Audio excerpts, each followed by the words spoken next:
여러분, 저는 늘 꿈꾸는 저의 노년의 모습이 있습니다. 네, 제 아이들에게 존경을 받으며 제 주변 사람들에게 사랑받으며 저를 아는 모든 사람들이 멋있다고 말하는 그 모습이죠.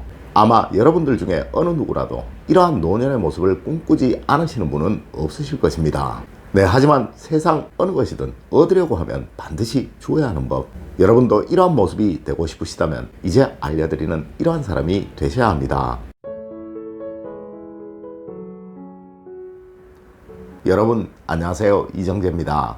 여러분, 절대 세상에는 공짜라는 것은 없습니다. 네, 운을 얻기 위해서는 반드시 그 운을 얻기 위한 그릇을 만들어야 하는 것이며, 성공을 하기 위해서도, 행복을 얻기 위해서도 반드시 그에 맞는 마음가짐을 가져야 하는 것이며, 또 그에 맞는 행동을 해야 하는 것이겠죠. 물론 멋진 중년 이후의 삶, 행복한 중년 이후의 삶을 얻기 위해서도 마찬가지예요.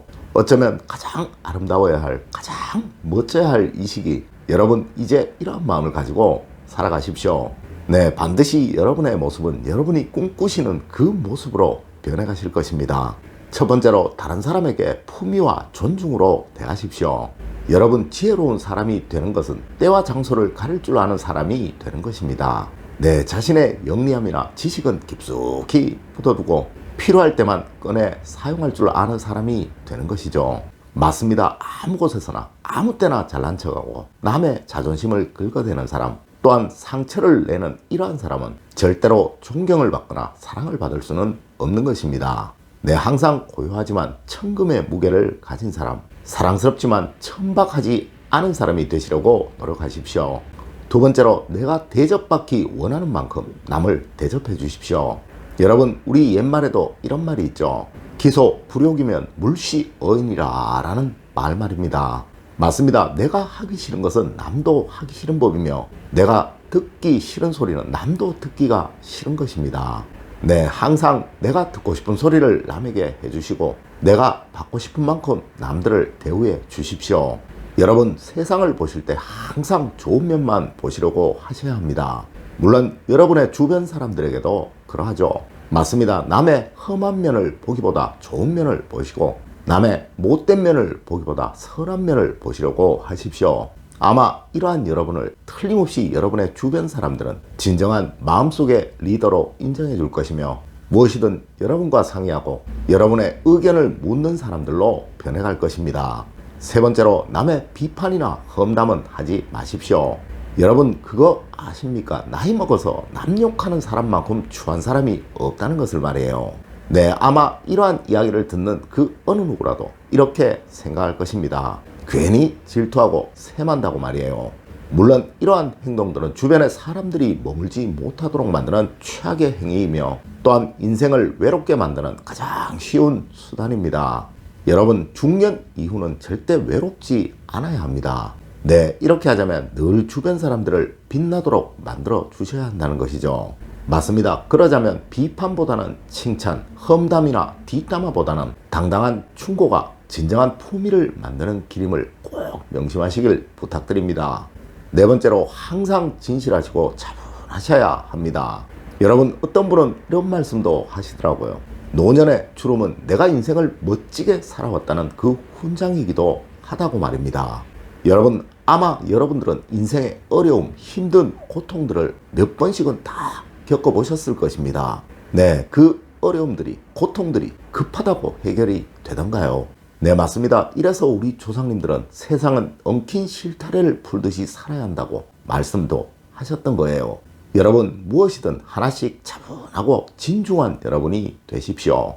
네, 맞습니다. 이것이 진정한 지혜이며, 이 지혜로움이 여러분을 주변 사람들에게, 또 세상 사람들에게 존경받는 사람이 되도록 만들어줄 그 길이라는 거예요. 다섯 번째로, 언제나 미소 짓는 여러분이 되십시오. 여러분, 세상의 모든 복을 얻는 관상, 바로 은은하게 미소 짓는 관상이라고 제가 여러분에게 분명히 말씀을 드렸었죠. 네, 맞습니다. 만복이 떠나지 않고 늘 머무는 인간의 유일한 동작이 바로 이 미소입니다. 여러분, 늘 한 걸음 물러나셔서 여유롭게 세상을 바라보려고 하십시오. 네, 세상 모든 어려움과 고통은 스스로 그 주체가 되려고 하기에 만들어지는 거예요. 맞습니다. 모든 어려움들은 한 걸음 물러나서 바라보면 해결책이 보이게 된다는 점, 또한 여유롭게 바라보면 그 해결책이 보이게 된다는 점 꼭 아셔야 합니다. 네, 항상 부드럽게 여유롭게 웃음 짓는 여러분이 되시려고 하십시오. 여섯 번째로, 누구에게든 마음속에 간격은 두십시오. 여러분, 나이를 먹어가면서 느끼는 고통 중에서 가장 큰 고통이 사람으로 인한 고통이라고 우리 사조학에서는 분명히 말하고 있다는 것입니다. 네, 반드시 누구나 사람의 배신으로 인한 고통을 다 겪게 된다고 말하고 있다는 것이죠. 아마 여러분들도 틀림없이 그러할 것이며, 이는 여러분의 가족이 될 수도 있을 것이며 여러분의 지인이 될 수도 있을 것입니다. 하지만 분명 여러분들이 아셔야 할 것은 그들도 그들 나름의 삶이 있다는 것을 여러분도 인정을 하셔야 한다는 거예요. 네, 하여 반드시 여러분의 모든 것을, 여러분의 모든 마음을 주는 일은 없어야 하는 것입니다. 네, 사람마다 일정한 간격을 만드시고 딱 그 간격만큼 여러분의 마음과 여러분의 것들을 주도록 하십시오. 아마 어떠한 방식이든 이제 서서히 여러분은 이별이라는 것을 아시게 될 것입니다. 일곱 번째로, 항상 나누시고 타인과 공감을 하십시오.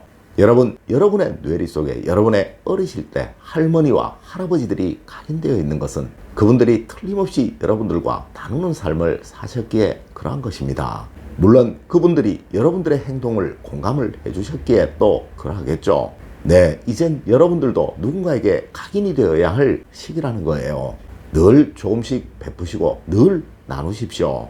또한 어떠한 일이라도 저 사람도 나름의 이유가 있겠지라고 생각을 하시고 절대 화내시거나 다투는 일 없도록 하시고, 그리고 상대의 실수에 너그러운 사람이 되려고 하십시오. 네, 그들도 누군가에게는 아들이고 딸이라는 점 꼭 아시고 그들을 다독여 주십시오. 여덟 번째로, 남의 이야기를 많이 들어주려고 하십시오. 여러분, 인생에 지혜로움이 있다는 것은 나의 지식을 남에게 윽박지르기보다 남의 이야기를 들어주고 나의 생각을 알려줄 때 더 큰 효과가 있다는 것을 이해하시는 것일 것입니다. 물론 여러분은 이 지혜로움이 무엇인지 분명히 아시고 계실 거예요. 네, 앞서도 말씀을 드렸지만 지혜로운 사람은 꼭 필요할 때 꼭 필요한 힘만을 쓴다는 것이죠. 네, 꼭 필요한 말, 꼭 해야 할 말만 하시고 상대의 말을 여유롭게 들어주시는 여러분들이 되시려고 하십시오. 그래야 여러분들에게 사람들이 모이게 되는 것이며 이 사람들이 여러분에게 복이 되는 것이며 이 복이 여러분을 점점 행복한 삶을 살아갈 수 있도록 만들어 주는 것입니다.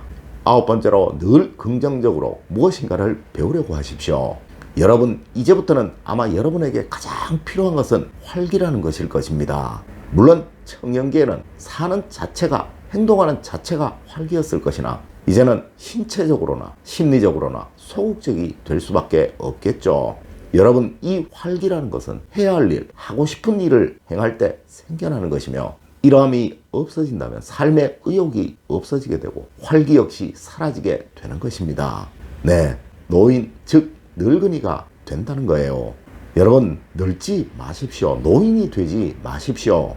네, 맞습니다. 그러자면 무엇이든 하고 싶은 것은 해야 하고 억지로라도 무엇인가 하려고 해야 하는 것입니다. 물론 이러한 여러분들은 진정 품위 있는 고귀한 여러분이 되시는 것이며, 여러분을 바라보는 그 누구라도 멋진 중년, 멋진 아저씨, 아줌마로 불러주는 것입니다. 여러분, 절대 할배, 할매로 불리지 마십시오. 늘 올바른 학문과 올바른 지식을 여러분들께 전하도록 노력하겠습니다. 여러분, 긴 시간 감사드립니다. 감사합니다.